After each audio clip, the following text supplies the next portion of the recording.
Hadirin yang dimuliakan Allah Subhanahu wa taala, sampainya kita kepada diklat yang ketiga yang akan disampaikan oleh pengasuh Jami' Waqiah kepada Sayyid Ahmad. Kami persilakan.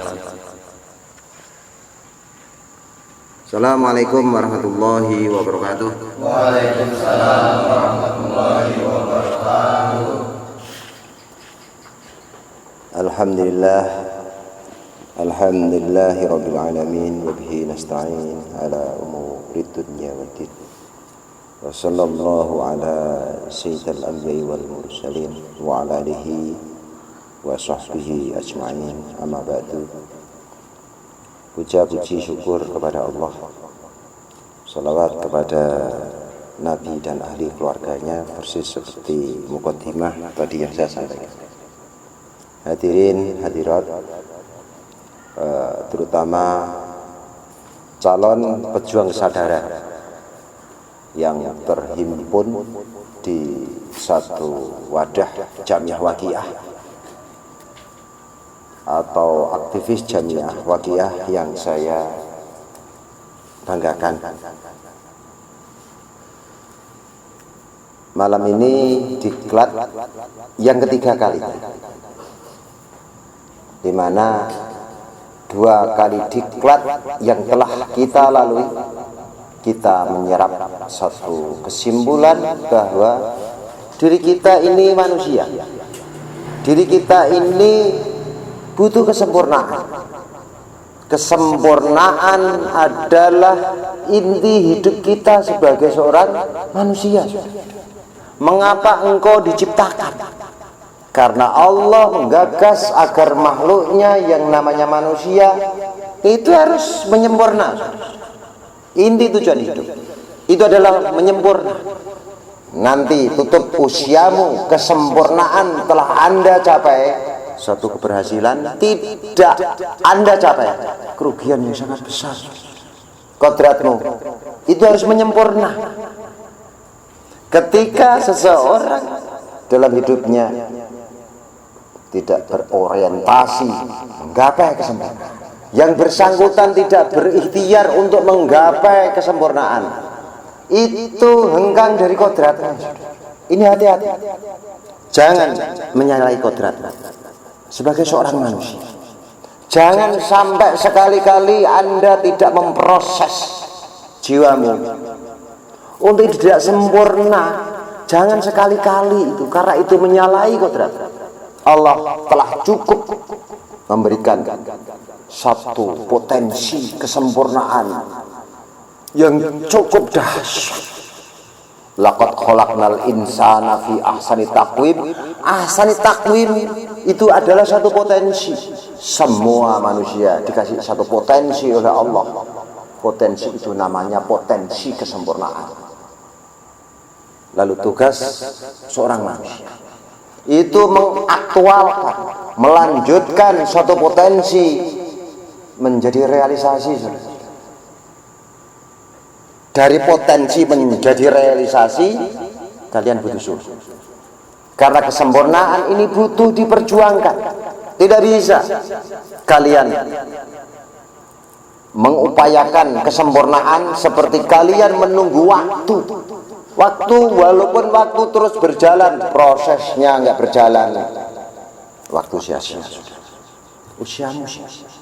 Karena tidak ada satu proses mengarah kepada satu kesempurnaan.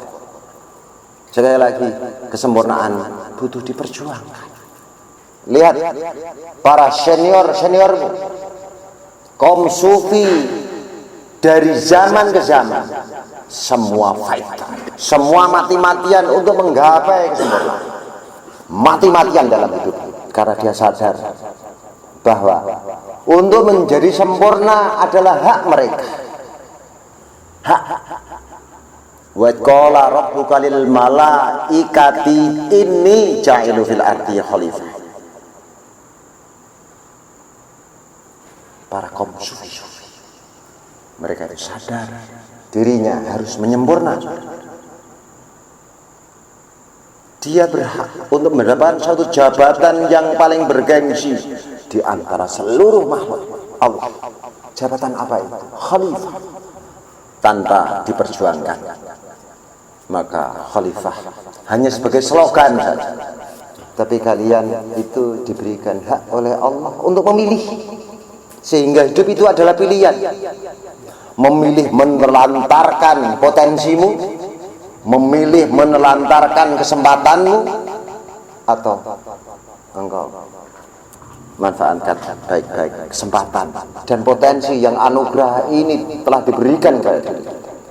Yang namanya orang berjuang dengan tidak berjuang, tentu enak tidak berjuang. Tapi kalian harus terus maju, seperti komitmen yang diperjuangkan selama ini di dalam Jamiah Waqiyah untuk menyempur. Ingat omongan saya, suatu ketika pahit getir bergulat melawan kemalasan nanti akan menjadi buah yang sangat lezat. Nikmat yang sedemikian dahsyat itu hanya terjadi kepada manusia yang telah selesai dengan jawaban mengapa aku diciptakan. Jangan sampai ada hinggapan perasaan malas di dalam jiwa. Tetapkan haram hukumnya. Ada kemalasan di dalam hatimu, karena itulah tradisi para senior kita yang telah berhasil berjuang menggapai kesempurnaan. Dan begitu sebaliknya, betapa pedihnya mereka yang tidak peduli dengan kesempurnaan. Ini sangat berbahaya sekali kalau ini terjadi di dalam jiwa. Jangan sampai itu terjadi. Ya, kembali lagi kita harus menyadarkan diri kita terus bahwa kita itu butuh sempurna. Kesadaran untuk menyempurna itulah nikmat sejatinya manusia. Nah, makanan, kebutuhan biologi terpenuhi, apakah itu tidak nikmat? Nikmat, tapi bukan nikmat kesejatian manusia. Memang di dalam diri manusia itu ada jiwa hewani, itu ada. Anjing dikasih tulang, dia senang atau enggak dia? Senang. Dia merasakan nikmat atau enggak? Nikmat. Bentuknya adalah nikmat makanan. Kambing dikasih rumput yang segar, senang atau enggak dia? Senang. Karena kambing menempatkan makanan sebagai nikmat. Di dalam jiwa manusia itu ada jiwa insani. Memang makanan yang lezat, dia mengatakan nikmat. Tapi nikmat hewani yang berada di dalam jiwa manusia. Nikmat kesejatian manusia itu manusia merasakan nikmat. Ketika nikmat yang dirasakan manusia itu tidak bisa dirasakan oleh anjing atau kambing, itu nikmat yang sejatinya manusia. Apa coba? Kesadaran untuk menyempurna. Kesadaran untuk menyempurna itu bisa terjadi kepada kambing atau enggak? Bisa terjadi kepada anjing atau enggak? Enggak. Itulah satu argumen bahwa kesadaran untuk menyempurna itulah nikmat yang sesungguhnya.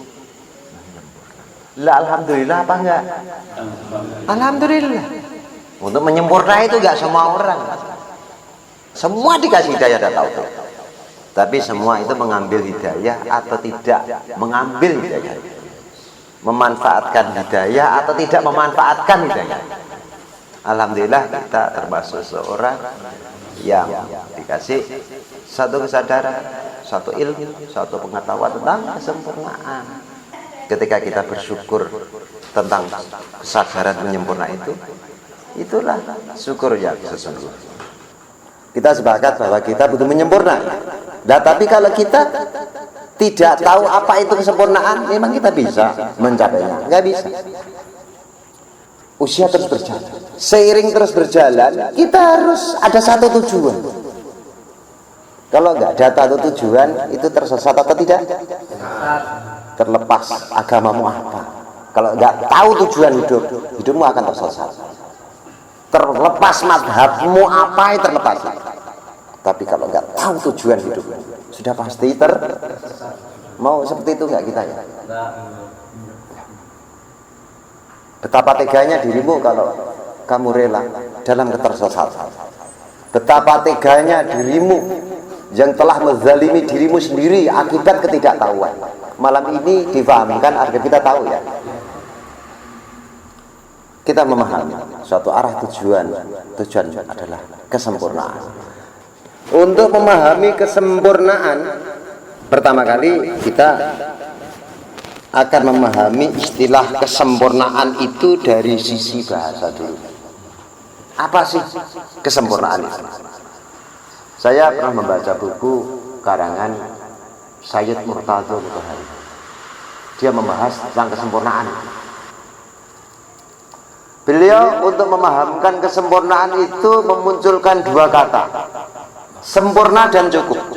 Di surat Al-Maidah disebutkan, Al-yauma akmaltu lakum dinakum wa atmamtu alaikum ni'mati wa raditu lakum Islam madina. Al-yauma akmaltu. Saya tidak mengupas tentang ayat ini, cuman saya ingin mengambil kata akmaltu dengan atmamtu. Jadi akmaltu itu artinya sempurna, wa atmamtu artinya cukup. Nah, untuk lebih memahamkan sempurna dan cukup, saya tanya, ada rumah harganya 100 juta ada? Ada ya? Cukup untuk ditempati, cukup untuk menghuni 100 juta itu ya bisa, ya tak? Ya, itu cukup dikatakan rumah. Cukup. Yang penting ada hal-hal yang pokok di dalam rumah. Ya, ada bisa untuk tempat tidur, ya. Itu. Kalau zaman dahulu itu rumah itu nggak ada kamar mandinya di dalam, kamar mandinya di kali. Tapi tetap aja dikatakan rumah. Itu rumah peta itu ya rumah itu. Ya tak? Cukup dikatakan rumah. Tapi ada nggak rumah yang harganya 10 miliar, ada nggak? Sama-sama rumah. Antara rumah 100 juta itu juga rumah, yang 10 miliar itu juga rumah. Dari sisi atmamtu cukup, semua cukup. Tapi rumah yang harganya 100 juta dengan rumah yang harganya 10 miliar kalau dibandingkan, sama atau beda? Beda. Memang itu sama-sama rumahnya, tapi ada bedanya di mana? Bedanya ada di kesempurnaan. Kalau cukup, sama-sama cukup. Kita dengan Rasulullah ada titik persamaan atau enggak? Ada. Apa itu? Sama-sama manusia. Kita cukup dikatakan manusia, Rasulullah cukup dikatakan manusia. Tapi tingkat kesempurnaan, aduh, baina langit wa sumur bor. Ya, wah enggak udah. Jauh. Jarak yang jauh atau perbandingan itu namanya perbandingan kesempurnaan. Paham nggak? Kesempurnaan. Ada rumah yang harganya 1 triliun ada nggak? Ada. Kalau 1 triliun harga rumah 1 triliun dengan rumah yang 100 juta, memang dari segi cukupnya, dari segi tamamnya atau atmamtunya itu memang sama-sama rumah. Tapi dari sisi kesempurnaan itu berbeda. Acel sekarang dengan acel yang nanti telah sempurna, sama-sama acelnya atau enggak? Sama, tapi kualitasnya berbeda. Berarti kalau kita bicara sempurna, itu adalah bicara sesuatu yang menyangkut tentang kualitas, bukan kuantitas. Kesempurnaan yang akan kita capai itu adalah satu kesempurnaan yang di dalam dunia Islam disebut kamil. Maka insan kamil. Akmal tu itu satu akar kata dengan kata sempurna seperti itu. Selain manusia itu atmam. Lebih tepatnya kalau manusia itu calon jadi, kalau selain manusia sudah paket jadi. Kambing itu kalau di upgrade lagi kualitasnya bisa atau enggak ya? Ya udah bisa ya, tetap kambing, tetap aja itu binatang dipotong. Kualitasnya dia ya seberapa kualitas kambing ya seberapa kualitas dagingnya gitu.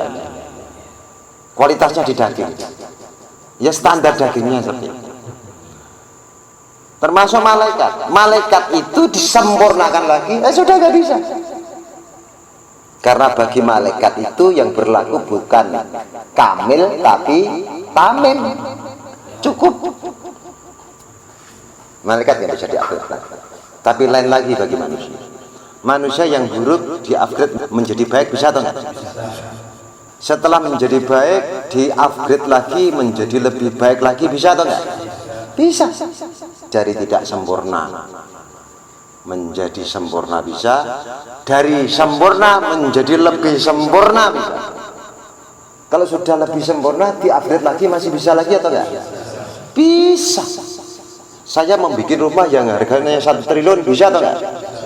Syariat lagi menjadi rumah yang harganya 1000 triliun bisa atau enggak? Bisa. Kalau kita bicara kualitas adalah bicara sesuatu yang tidak terbatas, itulah manusia akan bisa. Maka puncaknya nanti manusia akan menjadi insan kamil, bukan insan tamim. Kalau tamim kan cukup, enggak perlu di-upgrade. Dari sisi bahasa, untuk memahami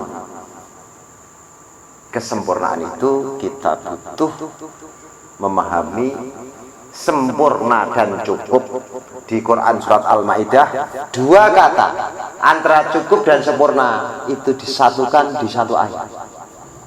Bunyinya al-yauma akmaltu lakum dinakum wa atmamtu alaikum ni'mati wa raditu lakum islamadina. Al-yauma akmaltu.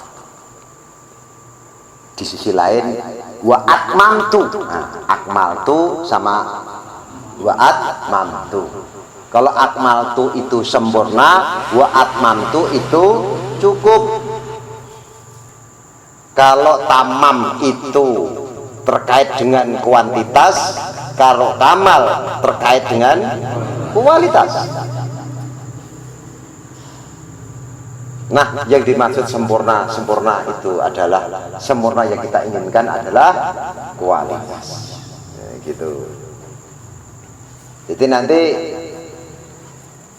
puncak perjuangan pesuluk itu adalah Abdullah itu kualitas. Sama-sama manusianya, sisi-sisi kemanusiaan ya sama, tapi kualitasnya berbeda. Handphone kalau merek semoga awet sama handphone yang mereknya 21 juta itu sama-sama handphone atau enggak ya? Yang sama itu kuantitasnya sama, kualitasnya berbeda. Kalau keindahan itu kualitas, kain lebarnya 1 meter persegi itu ya, lalu dicat itu ya, itu kira-kira cat 1 kaleng habis atau enggak ya? Enggak. Lah cat itu 1 kaleng berapa harganya? 30.000 ya.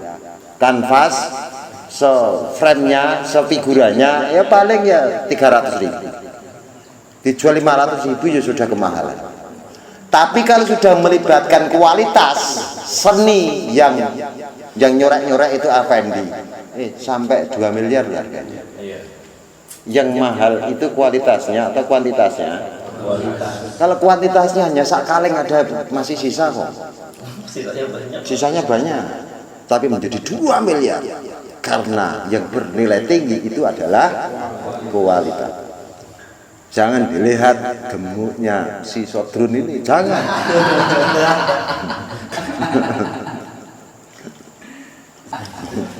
Jangan dilihat kurusnya si Uda Edi, jangan.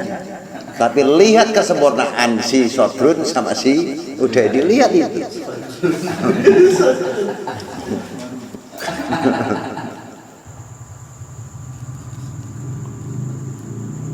Nah, sekarang kita memahami kesempurnaan dari sisi keberadaan yang ada pada diri manusia. Kesempurnaan itu objek yang disempurnakan rohaninya. Kalau yang tamam tadi jasmani. Kalau kualitas itu adalah rohaninya, kalau kuantitas adalah jasmaninya. Jadi beda ya, antara jasmani dan rohani beda ya. Orientasi kita di rohani sudah. Maka nanti kalau kita lanjutkan kajian ini, kita nanti akan terus berlatih rohani, tidak berlatih jasmani enggak. Kalau jasmani ya sono di olahraga, di gym sono. Gym kita adalah gym rohani. Nanti ya banyak orang kurus jadi wali ya banyak, orang gemuk jadi wali ya banyak. Kurus bejat ya banyak, orang gemuk bejat ya banyak. Karena nggak ada hubungan. Kalau saya gambarkan rohani dan jasmani itu, kalau rohani itu sang penghuni rumah, kalau jasmani adalah rumahnya. Bisa juga rumahnya jelek tapi penghuninya cantik, kan bisa ya? Bisa. Begitu juga sebaliknya. Rumahnya sehat ya, keker, kumisnya itu wih keren gitu, ganteng, nggak tahu nyale. Cawak lemes, jangan melengkar sini gitu ya. Dalemannya, sisi luarnya sehat atau enggak? Dalemannya error ya. Kirain sehat di gym, enggak tahunya ya ale, enggak tahu. Itu sehat. Sisi luarnya itu sehat. Dalemannya gimana? Remuk. Ya, itu yang terjadi kepada manusia. Yang ale itu kuantitasnya atau kualitasnya? Kualitasnya. Yang ale itu adalah rohaninya. Dibeliin obat di apotek bisa atau enggak? Ya enggak bisa toh. Loh, obat apotek itu material yang terkait dengan tubuh kok. Ale dikasih bodrek ya malah jadi. Wah, melengkor. Nah, sudah itu kalau saya perhatiin itu orang ale-ale itu kalau melengkor itu sudah puasa itu angel. Kalau melengkornya dikit-dikit itu bisa disebut. Tapi tak melengkornya sudah set itu sudah fase. Itu angel betul. Ini mah blank C apa itu kan? Itu rohaninya itu. Obatnya ya harus pakai obat rohani. Enggak bisa obat pakai bodrek, enggak bisa. Orang sombong itu enggak bisa diobati dengan bodrek, itu enggak bisa. Obatnya harus rohani. Suruh datang ke Jamiah Waqi Ayat, disuruh tirakat kelahbaan kok sembuh deh. Disuruh suluk dia nanti sembuh dia. Klojetan ya, setannya saya klojetan. Nanti sembuh itu orang. Berarti kita sepakat bahwa kesempurnaan yang kita maksud adalah kesempurnaan rohani.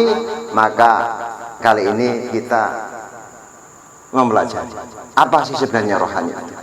Ada orang mau meninggal dunia itu set posisinya ya. Dia itu nanti akan melihat, weh, tubuh saya ada di rumah sakit gitu ya, sedang nggak bernapas. Roh itu melihat. Yang dilihat itu jasmaninya, yang melihat adalah rohani. Kualitas melihat kuantitas. Yang pergi ke sana ya bukan jasmaninya. Datang itu tadi datang itu jasmani. Sampah, makanan belatung. Tapi kalau kita wali ya enggak lah. Ya diabadikan oleh Allah kali ya. Loh diziarahi ya nanti. Karena objek penggarapan kita dan rohani, ayo kita mengenal roh. Saya gambarkan itu di slide itu ya. Itu ada orang di rumah sakit sedang operasi, bayang-bayangnya itu melayang. Ya, yang melayang itu adalah gambaran rohaninya.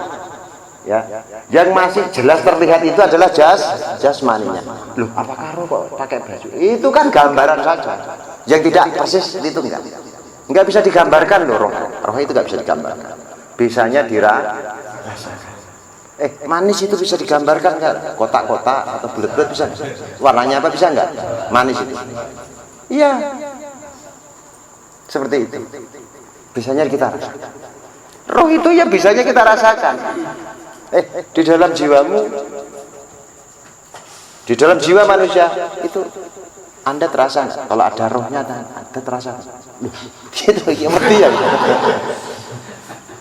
Loh, di dalam jiwa ada rohnya, Anda nggak terasa? Loh, kalau Anda hidup itu terasa hidup atau terasa mati? Loh lah ya kok Allah ngomong kamu. Berarti di dalam jiwamu ada rohnya? Ada. Rohnya di dengkulmu, di jidatmu, apa di punggungmu, di pantatmu, Anda terasa? Hah? Di pantatmu? Mana ada? Ya, ciri khas roh ya, itu tidak terikat oleh ruang dan waktu. Maka Anda bingung, rohmu itu di jempolanmu, rohmu di rambutmu, apa di kuping, itu gak tahu. Karena dia tidak terikat oleh ruang dan waktu. Roh abadi atau enggak? Abadi. Roh itu abadi. Ketika di dunianya roh mengalami kendala, error, tidak diselesaikan di dunia, roh menderita, akan abadi atau enggak? Abadi penderita.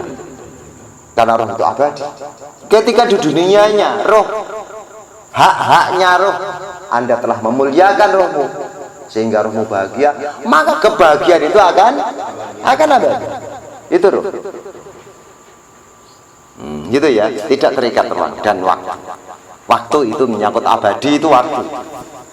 Saya pernah pada suatu ketika memikirkan roh itu, saya teringat teman saya angkatan laut ya, kolonel angkatan laut.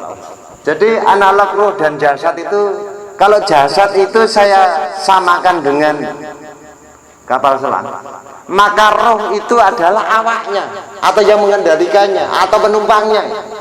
Mengapa harus pakai kapal selam? Karena diri kita itu adalah makhluk darat.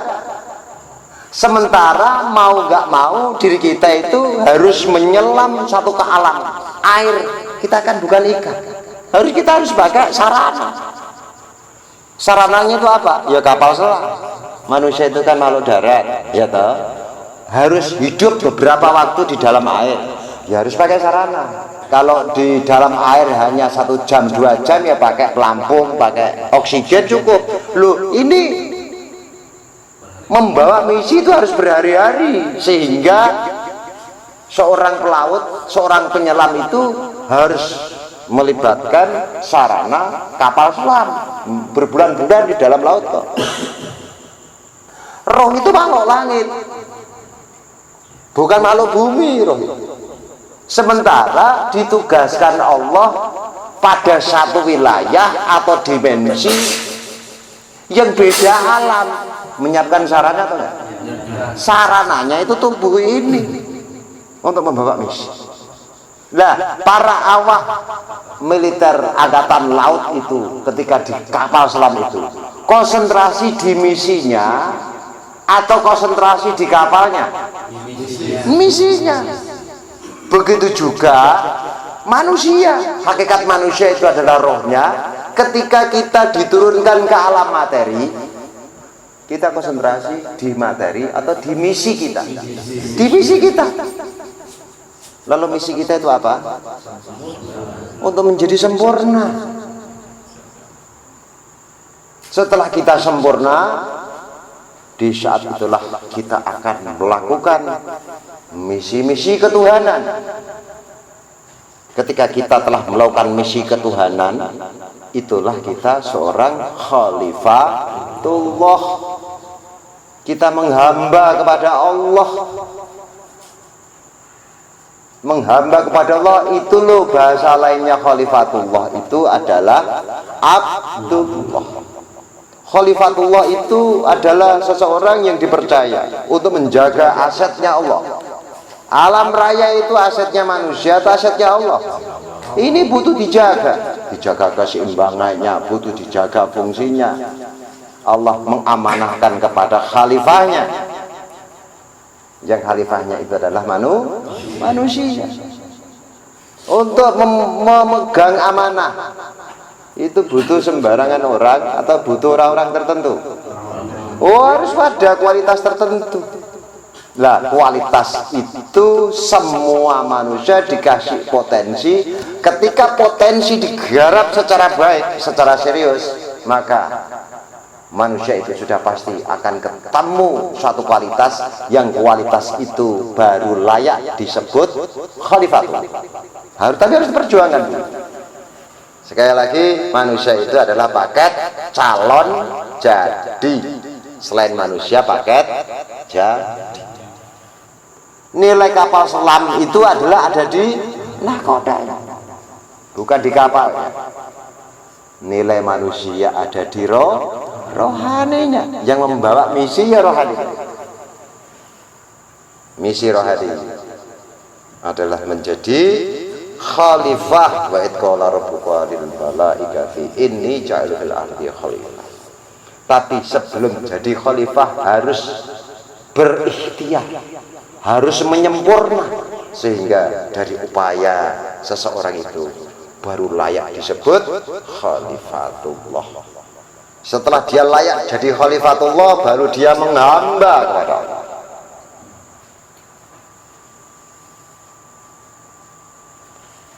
Saudara-saudara, kalau seorang angkatan laut diberikan fasilitas negara, bentuknya kapal selam karena membawa misi negara. Kalau itu misinya riset, ya dia harus menemukan satu riset yang mendapatkan satu kesimpulan dari proses misi dalam laut, mendapatkan konklusi di dalam laut. Kesempurnaannya adalah visi. Lalu misi kita itu apa? Misi apa yang harus kita lakukan? Yang kita lakukan adalah melepaskan diri dari seluruh keterikatan, saudara. Lalu Jamiah Waqiah menyimpulkan ada 10 kemelekatan yang harus ditangani oleh manusia. Ketika 10 kemelekatan itu berhasil Anda cabut, baru layak dirimu disebut manusia semua. Tugasmu melepaskan kemelekatan. Ada 10 kemelekatan yang harus Anda tangani. Berhasil melepaskan 10 kemelekatan, Anda telah sampai pada satu dimensi puncak prestasi rohani manusia. Itulah seorang khalifah. Orang yang sudah sampai ke dimensi tertinggi itu, sholatnya dihujani Allah dengan rahasia-rahasia, yang rahasia itu didatangkan dari alam tertinggi, adalah alam ahadiyah. Allah berpesan agar hujan pengalaman spiritual ini cukup untuk diri.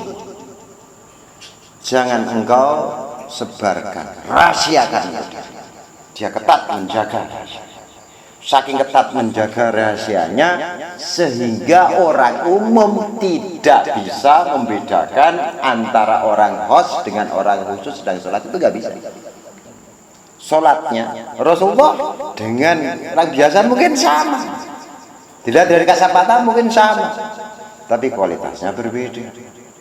Rasulullah dihujani oleh pengalaman spiritual yang didatangkan dari alam ahadiyah. Orang umum enggak. Makanya orang umum itu kalau dekatan dengan orang khusus, hati-hati. Dia yang dinilai dari sisi luarnya, woi kata itu kemelekatan. Apa sih yang namanya kemelekatan itu? Yang mengalami kemelekatan itu adalah diri kita. Pekerjaannya itu adalah melekat. Melekat itu sama dengan ketergantungan. Manusia yang mengalami kemelekatan, rohani kita mengalami kemelekatan, ya, subjeknya adalah diri kita, toh. Diri kita itu adalah subjeknya, pelakunya, pekerjaannya adalah melekat, ketergantungan. Lalu yang dilekati objeknya itu ada 10 jenis kemelekatan. kemelekatan pertama kali yang harus kita lakukan, kita harus melepaskan diri dari kemelekatan jiwa kita yang objeknya setan. Diam-diam kita itu memfigurkan setan, diam-diam. Yang memerintahkan kita main judi online itu setan apa Tuhan? Lah Tuhan itu memerintahkan untuk judi online atau enggak? Lah setan memerintahkan atau enggak? Lah kita ngikut Tuhan pengikut setan. Nah itu kita telah melekat kepada setan. Itu harus kita buang. Setan itu berminat agar manusia itu kalau sholat connect kepada Allah atau tidak connect kepada Allah? Tidak connect kepada Allah. Lah Allah itu memerintahkan sholat agar nyuekin dirinya atau agar connect kepada dirinya. Lah kita berpihak kepada Allah atau berpihak kepada setan? Lah iya, ngono. Maka kemelekatan pertama kali adalah perlu kita ketangani. Kita harus melepaskan diri dari kemelekatan kepada setan menuju kemelekatan kita kepada Allah. Kalau kemelekatan kita kepada Allah itu adalah Allahu Somad, kalau kemelekatan kita kepada setan itu setan Somad. Lah ngono ya. Nah, tiap hari kan saya sholat. Loh, sholatmu ingatnya Gusti Allah atau enggak? Nah, ya. Kalau ngenyak Gusti Allah yang melekatmu ya kepada setan. Walau sisi tampaknya itu adalah seolah-olah menyembah kepada Allah, tapi sejatinya menyembah kepada setan. Maunya Allah itu manusia itu hanya melekat kepada dirinya, karena kemelekatan itu adalah menyimpan derita. Misalkan gini ya.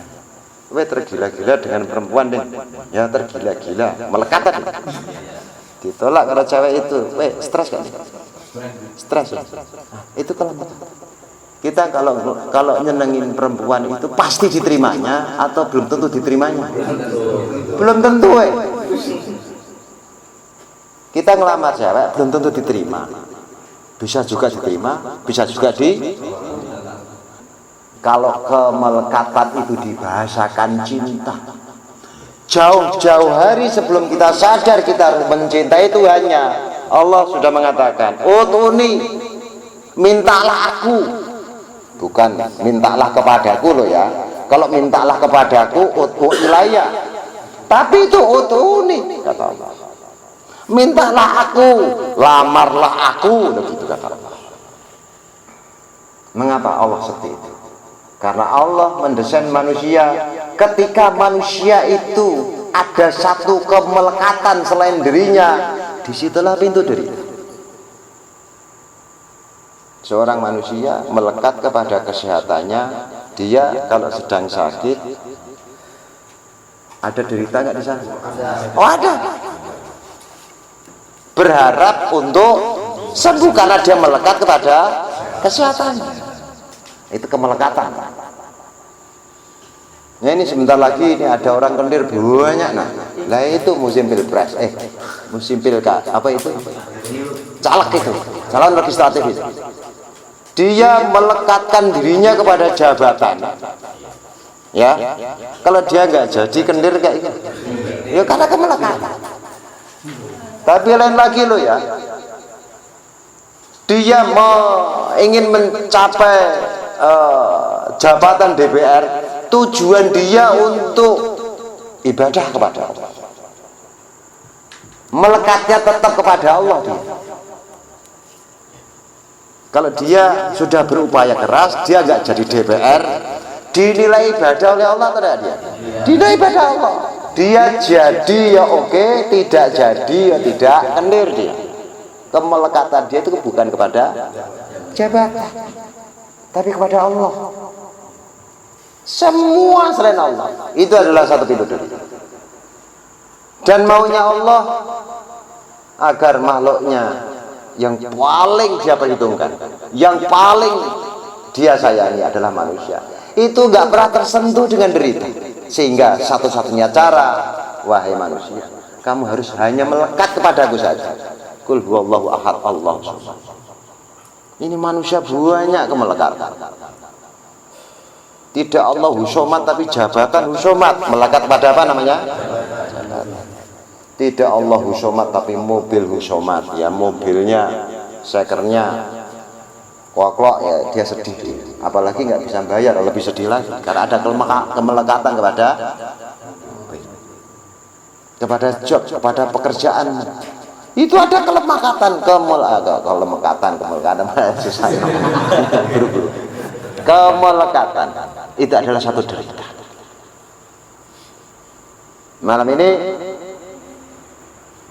saya menyampaikan agar kita itu diturunkan. Seorang marinir, seorang pelaut disuruh tenggelam, menyelam di dasar laut. Misinya apa? Misinya untuk menjadi khalifatullah. Syarat menjadi khalifatullah, syaratnya harus menangani 10 kemelekatan. Di mana kemelekatan pertama yang perlu ditangani adalah kemelekatan diri kita kepada syaitan. Nanti kemelekatan berikutnya adalah kemelekatan cita-cita, ekspektasi maunya Allah,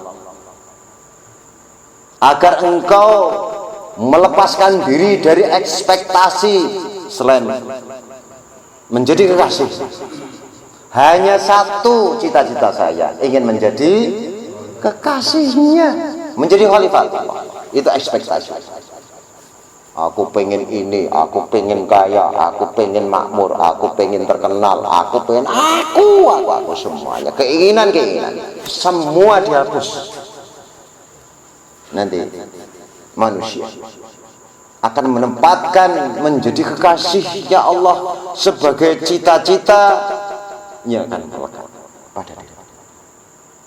Sebelum dia berminat menjadi kekasih Allah, jauh-jauh hari Allah sudah mengatakan ud'uni. Allah yang melamar dulu. Nah kita kalau melamar Allah pasti diterima atau enggak? Pasti diterima atau enggak? Belum temu lambemu ud'uni fastajib lakum kok belum tentu. Allah itu sengaja agar manusia itu menembak diri, melamar diri. Ud'uni. Ini Quran itu. Nah sekarang kan pada dirubah-rubah toh. Oh itu ud'u ilayya, mintalah kepadaku, dengan ud'uni itu mintalah aku. Itu beda, secara bahasa beda. Ini diplesetkan. Wong tidak ud'u ilayya kok bunyinya ud'uni kok mintalah kepadaku. Mintalah aku, lamarlah aku artinya. Loh kan gitu kan. Pasti diterima atau enggak kalau kita melamar Allah. Tapi Allah itu pencemburu. Ya Allah, aku melamar dirimu sebagai kekasihmu biar aku keramat ya. Tapi di sisi lain aku juga mengidolakan setan ya Allah. Enggak. Selingkuh kan? Ya enggak mau Allah penyemburu. Di sisi lain dia pengen jadi wali, tapi di sisi lain disuruh hibah setan dia mau. Lah Allah cemburu atau enggak? Loh kok jangan Allah aku dihibahin enggak mau aku. Cinta yang mendua. Ya enggak mau tuh. Maka pertama kali untuk menjadi kekasihnya Allah itu ya kita harus tidak meyakini bahwa setan adalah Tuhan kita. Loh kelas kita itu menghamba kepada setan loh kelas kita. Kelas kita itu tidak menyembah setan, tapi menghamba kepada setan. Loh kalau menyembah kan cuman ritual gitu doang toh. Pakai dupa apa gitu, kalau itu pakai dupa itu kita pahami bahwa itu menyembah setan misalkan ya. Bakar menyan itu menyembah setan. Kelasnya kita itu tidak menyembah setan, menghamba. Apa yang dikatakan setan kita ikutin, apa yang dilarang setan kita hindari. Setan itu membuat aturan dilarang nyambung kepada Allah. Loh kita nggak pernah nyambung kepada Allah, kita oke setuju. Setan kan memerintahkan agar kita selalu mengkotori jiwa kita. Kita mengkotori terus atau enggak kita? Mengkotori terus, apakah menghamba kepada setan? Maka langkah pertama adalah melepaskan diri dari kemelekatan jiwa kita kepada syurga. Ada 10 kemelekatan yang nanti akan kita tangani. Nanti insya Allah kita terangkan masalah 10 kemelekatan. Kemelekatan pertama, manusia menempuhnya, jiwa manusia berada pada satu dimensi lebih tinggi dari sebelumnya. Kemelekatan kedua, ditangani, manusia akan tertarik pada dimensi semakin tinggi, semakin tinggi, semakin tinggi. 10 kemelekatan kalian sudah tangani, maka di saat itulah jiwamu berada pada dimensi ketuhanan atau dimensi Allah. Betapa nikmatnya diri. Itulah seorang khalifah. Gitu. Wis nikmat sekali. Lo jangankan kok sampai 10 kemelekatan yang kalian pahami. Belum sampai 5 kalau bro, 5 kemelekatan sudah. Belum sampai 5, Anda akan mendapatkan satu pencerahan. Pencerahan dari alam suci. Ilmu huduri berkeliaran. Ilmu laduni itu berkeliaran. Karena ilmu ladun itu ada di langit kedua dan terus jiwaku sudah ada di sana. Memang kuantitasmu, tubuhmu ada di Jakarta yang penuh dengan polusi, tapi jiwamu ada di alam suci yang amat nyaman. Maka ini informasi untuk di pusat maupun di daerah. Nanti Rajab kita akan serempak mengadakan kegiatan suluk menangani kemelekatan kepada siapa. Nanti serempak. Masing-masing ada di tahap berapa? Seluruhnya harus digarap. Sampai 1 Syawal, 3 bulan nanti kita akan menggarap kemelekatan. Kegiatan ini saya istilahkan kegiatan suluk kubro. Tolong itu untuk lembaga Badan Pengawas Suluk nanti kerja keras. Yang lainnya kalau belum dapat kerjaan itu tolong dibantu untuk mengawasi secara serius.